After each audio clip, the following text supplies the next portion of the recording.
Hello guys,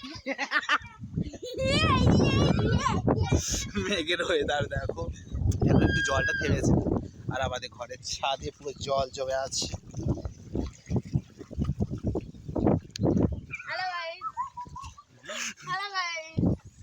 আর এটা যা অবস্থা হয়ে আছে, ঝড়ে উল্টে গেছে, চারিদিকে পুরো জল জমে আছে।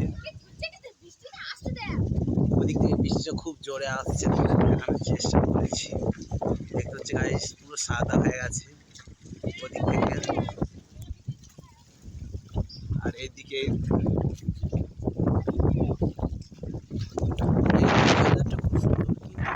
ঝিরি ঝিরি বৃষ্টি আসছে, পুরো জলে জল হয়ে আছে এদিকে।